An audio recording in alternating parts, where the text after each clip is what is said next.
Albin sighed. It's just too much, Yara. I stuck with you when the others gave up, but now... He squinted into the sleet, driving across the mountain pass. I just want to go home. A dragon can take care of itself, after all. What does he need our help for? Come with me, and let's just go home. Yara stared for a moment at Albin, then at Hal, sitting quiet and pale beside her. She shook her head. No, you go ahead. We owe this to Erahulks. He has helped our families for generations, apparently. We must warn him of the danger. Albin sighed once more. Well, if anyone can survive up here, it's you, Yara. I'll wait for your return. He turned and disappeared into the whipping, icy winds. Yara sighed and looked over at Hal. You know, I'm sure Albin's right. In fact, I wonder if Erahulks already knows the message I'm carrying. Hal laughed then suddenly, a clear, silvery sound. His eyes crinkled as he looked upon her warmly. I'm sure he does, actually. Yara stared. What? What do you mean? Then what? Hal stood and stretched, apparently not at all concerned with the storm. He smiled again. Sometimes you have to put people to the test, to find the ones that are truly worthy. Yara gasped, for Hal was growing, changing. She staggered back in shock, lost her footing and pitched over the edge of the cliff, falling, until a remarkably gentle claw closed around her and she found herself rising and flying. A mighty neck curved down around her as powerful wings bore her aloft. A large eye, like a pool of mercury, stared down at her. The dragon's mouth opened and she heard Hal's voice. I may have left a few things out when I told you my story, my dear Yara. But now, let's get you someplace warm. My lair, perhaps. Hello and welcome to Teachers in the Dungeon. We are really glad to have you with us today. We are starting off our 201st show, so welcome to sort of a milestone for us. And the only fly in the ointment is that Tom is unable to be with us today, so you're going to be flying solo with me on this one, I'm afraid.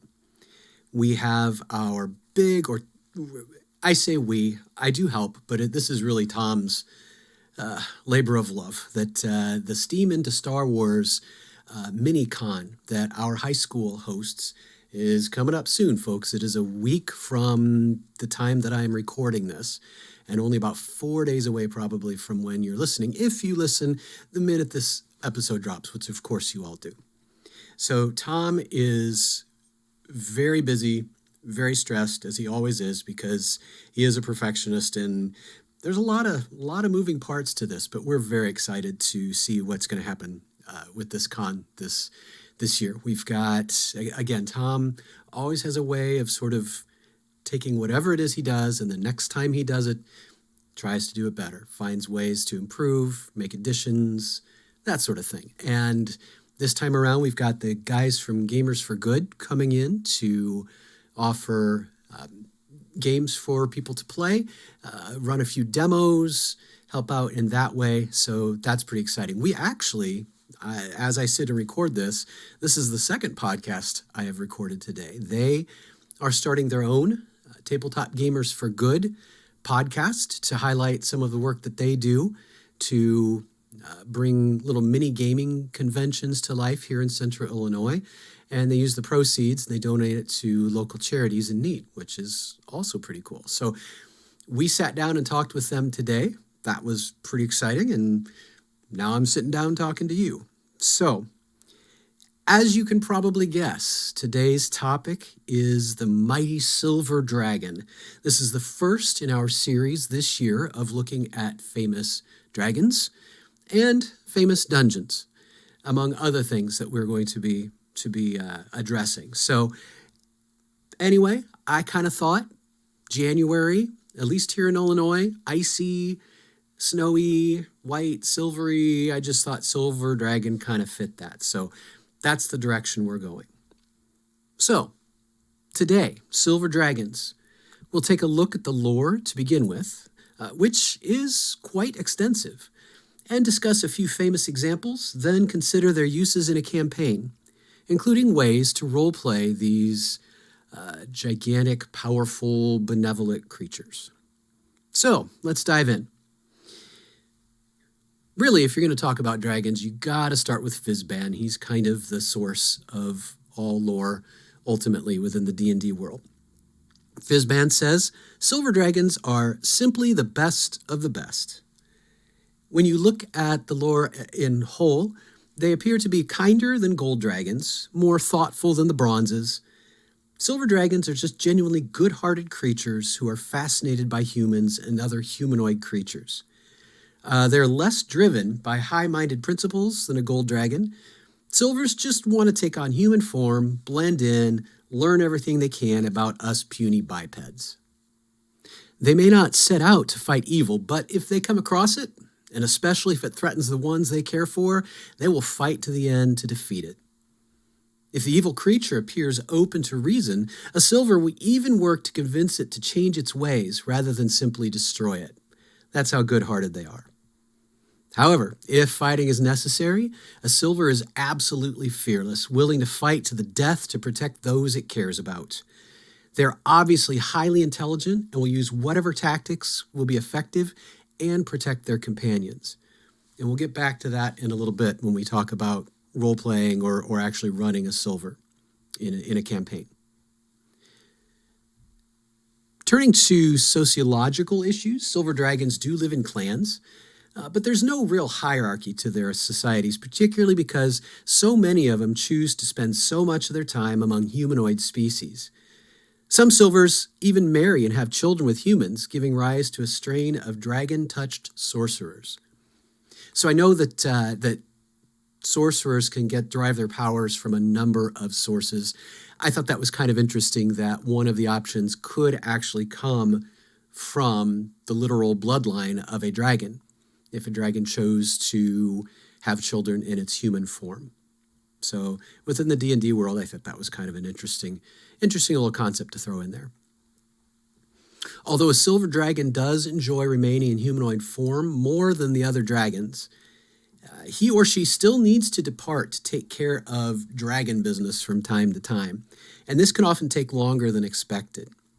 So that would be finding a mate, producing offspring, helping out with their clan if that was necessary.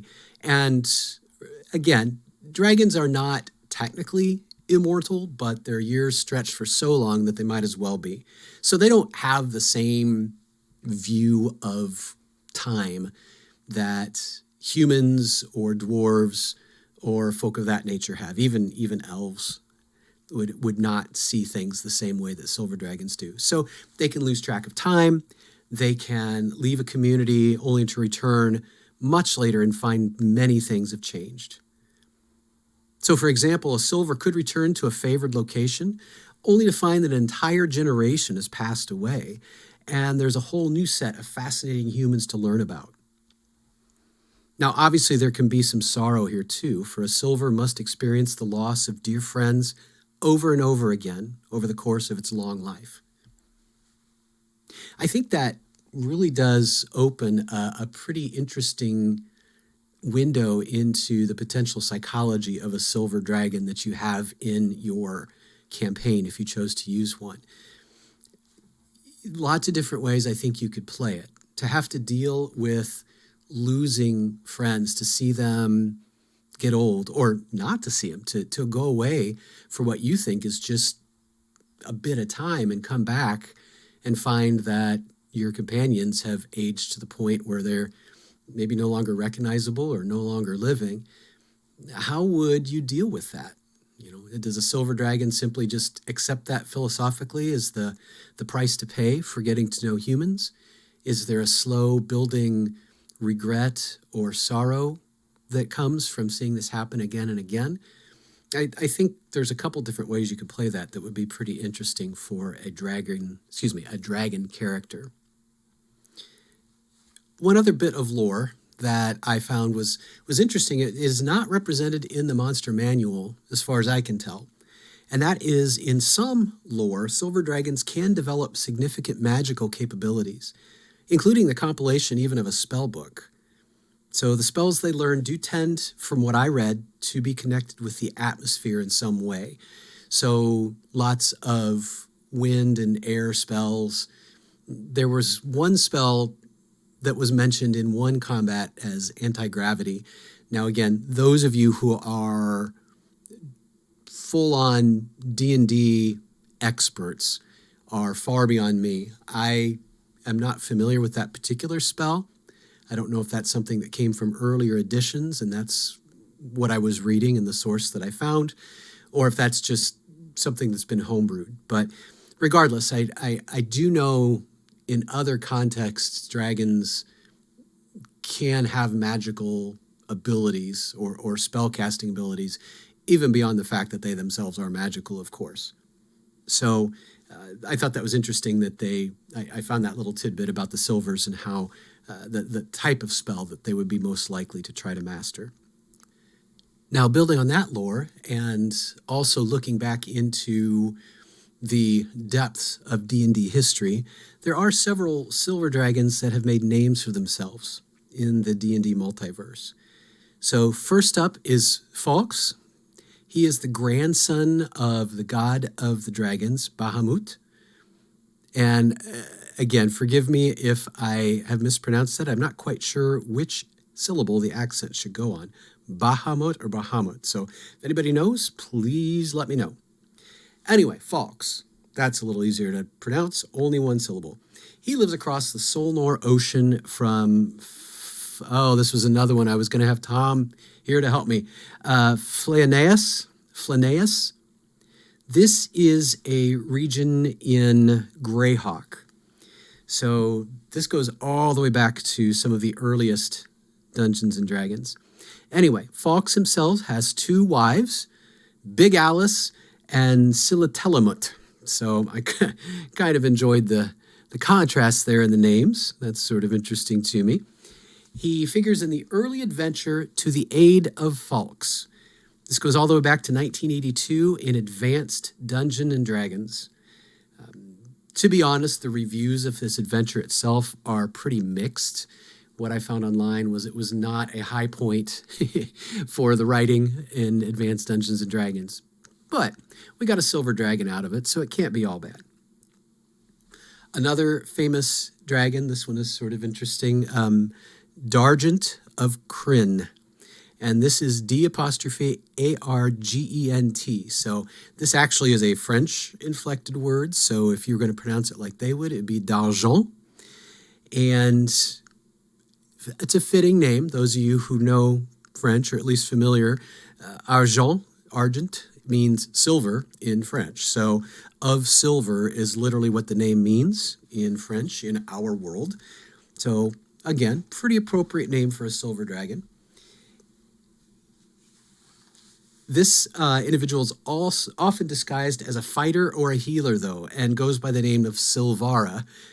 So again, kind of hiding in plain sight. If you're a silver dragon and you get in human form and you give yourself the name Silvara, you probably can't be too surprised if people sort of suss out who you are.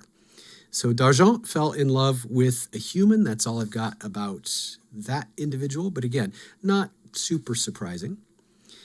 The next one that I found, this one was a little creepier. This was a little, also a little melancholic. This the name is Lashana, and Lashana is described as a vampiric silver dragon. Gets even worse. Not only is she vampiric, but she's a servant of the worm god Cuse. So, kind of a sad story here. Lashana, the silver dragon, as originally constituted, was slain by Dragotha, a Dracolich, servant of Cuse, the aforementioned worm god. For whatever reason, Cuse decided she was worth saving, resurrected her as a vampire.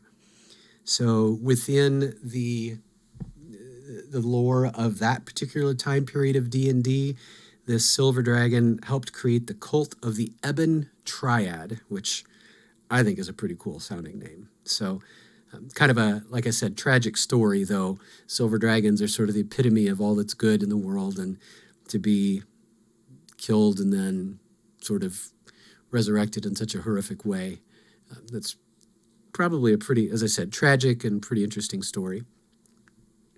Last couple, there's not too much here to talk about. There is a silver dragon named Nimbrixion, known as the Shield of Law. Nimbrixion does live on the plane of air, and as we get to the layers here in a second, we'll see that silvers can choose to have an abode in one of the other planes rather than the material plane. And the plane of air, sort of a popular choice, and we'll see why here in a moment. So, another aspect more generally as we start to move toward the mechanics of the silver dragon. Silver dragons typically are the second most powerful metallic dragons, just behind gold. That lines them up with blue dragons as far as order of power goes with the chromatics. However, due to their preferred lair locations, silvers do seem more likely to clash with white dragons, which would not even be close to a fair fight. Or according to published lore, red dragons tend to tangle with silvers quite a bit. That would be a little bit more of a problem for a silver coming up against a red dragon of the same age and stage, shall we say. And since we're on the topic of combat, let's go ahead and jump into a little bit of their statistics. Now, I don't have a lot here. I've just kind of tried to summarize what's going on with silvers and what makes them unique. So, like all metallic dragons, silvers do have a double-barreled breath weapon. They can deal a huge amount of cold damage if they wish, which they usually don't, or a 90-foot cone of paralyzing breath with a con save of 17, even as a young dragon. Their AC rises to 22, with the usual complement of bite, claw, and tail attacks. And the ancient silver dragon does top out at a CR 23, which again places it among the most difficult, powerful, indomitable creatures that D&D has created. And last but not least, they of course can employ their frightful presence if they wish, which I think the silver probably would, because they'd much rather scare off an enemy than have to injure it if that can possibly be helped. So, we've created a brief sketch of the silver dragons. Friendly, interested in humanity, unwilling to cause harm even to enemies, and much more willing to subdue rather than destroy an opponent. So, how would you use these personable, powerful creatures in an adventure? I'm sure every DM has a whole basket of ideas, but for the sake of this episode, I'll go ahead and share mine. For low-level characters, I think silver dragons could really be effective in a story as a quest giver, or perhaps as a mentor, keeping her eyes on the party of humanoids who show promise in some way. Perhaps she even sets them a task to force them to grow and become stronger. Perhaps the party doesn't even know she's a dragon until the big reveal at the end of the adventure arc. I think that could be kind of fun for a party. You could throw in little clues here and there. Perhaps she has a silvery laugh, or maybe her hair gleams in the moonlight. An example I've got of myself, I actually am running silver dragons in a homebrew right now for some friends that are playing online. I did fudge the rules a little bit. I allowed the dragons in my world to be able to polymorph into humanoid shapes much younger in their life stages. So my players can meet silver dragons. They don't know they're silver dragons at first. Silver dragons who are young and perhaps not as indomitable as they eventually become. In fact, very early, perhaps the second session of our adventure with my online friends, they, as level 1 characters, were kidnapped and captured by a group of kobolds. And in the holding cell, holding pen, I guess is a better term, with my player characters, they find another character, a young man who is bleeding out. And the first thing they have to do is decide whether they're going to save him or not. Now, obviously, I've got to finesse this a little bit. He is a dragon, unbeknownst to them. And you might be saying, why would a silver dragon be captured by kobolds and be bleeding out? Well, first of all, he is a young dragon, which still not really a fair fight. He could kill them all pretty easily.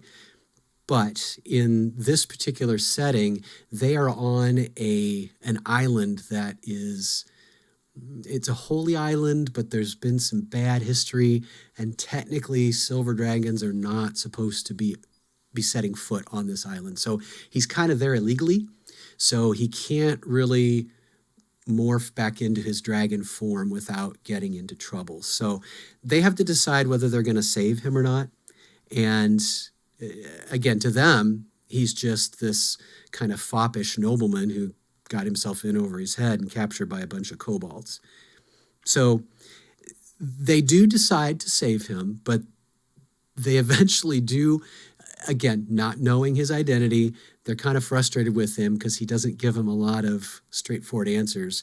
So they abruptly just kind of sell him out to a very threatening man who they come across as soon as they've fled the kobolds.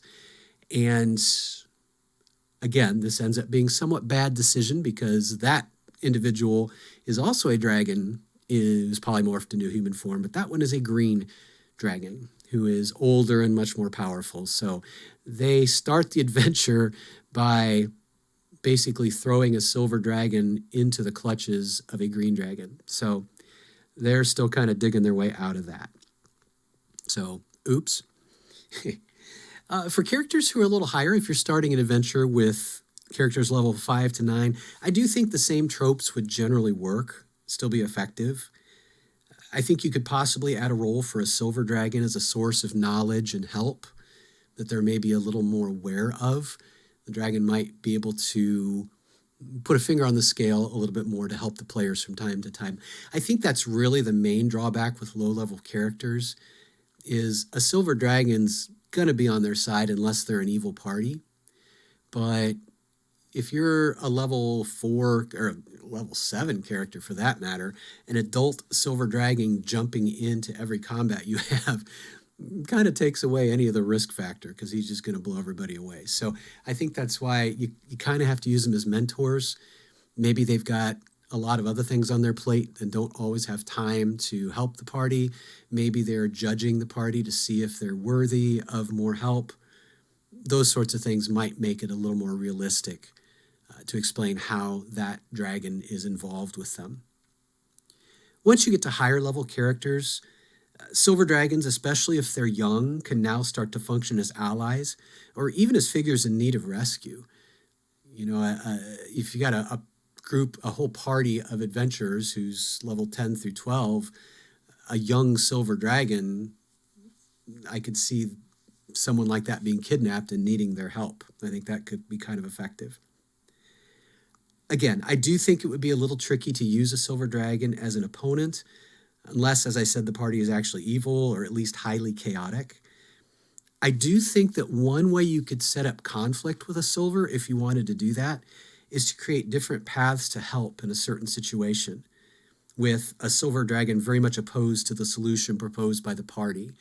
So the party's good, the silver is good, but they see some situation very, very differently. Maybe one group or the other is misled. Maybe the dragon has an accurate view and the party has believed the wrong people.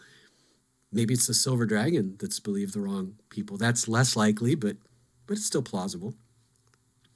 That kind of, I think, leads us into role play. And I do think silver dragons could be really fun for a DM to role play. Every bit of lore surrounding silver dragons does emphasize the fact that they just plain like being around people. So I think that sort of essential benevolence and interest in people has to be pretty central to the character you create, unless you truly want to play completely against type, which is certainly an option. I think some types that would be lore-based would be sort of, you could even do like an Epicurean type silver dragon, it's very much emphasized that they just love all the experiences associated with humans or humanoids. So, maybe they just love learning about every single cuisine that's out there. Maybe they've become the world's finest chef or something like that, just because they've got all the time in the world. And maybe this generation, that's what they feel like doing, is mastering cooking. I think that could be kind of fun. In human form, a silver might appear to be just some kindly, unassuming farmer or blacksmith or matronly woman in the village, but somehow every person in the village just automatically drifts toward that person for help, advice. They just know that that's a good person to trust, but they don't really know why they think that. I think that could be pretty fun to play as a DM. I do think that silvers seem to be a little more laid back and less morally inflexible than a gold dragon, so they might have a more relaxed notion of letting minor infractions slip by. So I could see them being sort of an indulgent type of a personality that chuckles at minor infractions, minor mess-ups, and with kind of the assumption that, they'll grow out of it, they'll learn, rather than having to jump in a little quicker, which I think a gold dragon probably would do. As for flaws for a silver dragon, I think they could possibly be a little bit impatient, although that does get a little harder with a more ancient silver dragon because, they're around forever. They've got time. But I could see them being impatient, particularly if they have definitely settled on some favorites that they really love, some humans or humanoids, and they see those people being mistreated or apparently mistreated. I could see them maybe firing up a little more quickly. You might be able to get by with creating a misguided silver dragon, as I mentioned before. Perhaps he's been taken in or she's been taken in by a sob story or falsely convinced of a creature's worthiness, and the party's task is to convince or prove to the silver dragon that this other individual really isn't the worthy person they think he is. So, in summary, if you're really wanting to lean into the clear-cut good versus evil elements of a story, but with warmth and a sense of humor, I do think a silver dragon would be a really good addition to your homebrew. But now's the time where we ask, what do you think? What did I miss? Get in touch with us on X, Instagram, Facebook, email. Share your ideas about silver dragons. Maybe you've got a totally against type view that you think would work really well. Maybe there's a really big part of their character that you wish I had emphasized more. Honestly, I would love to know. I do love doing this podcast. I love researching. I love learning. But included in that is I know there's a lot out there that, as I research week to week, I don't always have time to get to. So if you've got some other sources, some other things to consider, please do let us know. We'd love to know your thoughts. So, as always, get in touch with us, Teachers in the Dungeon on Instagram or Facebook, at Dungeon Teachers on X, and teachersinthedungeon@gmail.com. And if you are a visual sort, go ahead, if you're listening to this on Spotify or Apple Podcasts or whatever, jump on over to YouTube. I'm going to make more of an effort to get these episodes uploaded there as well, with some images generated to sort of go along with what we're talking about. So if you want to see what AI thinks about silver dragons, pop over there, see what you think with those images. And in general, if you've enjoyed this, if you like the format, like learning about dragons in this way, be sure to check back with us in a month. We will be dipping into birthstone-related dragon topics.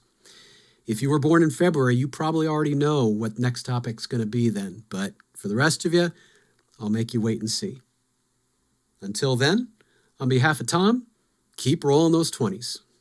We'll talk again next week, folks.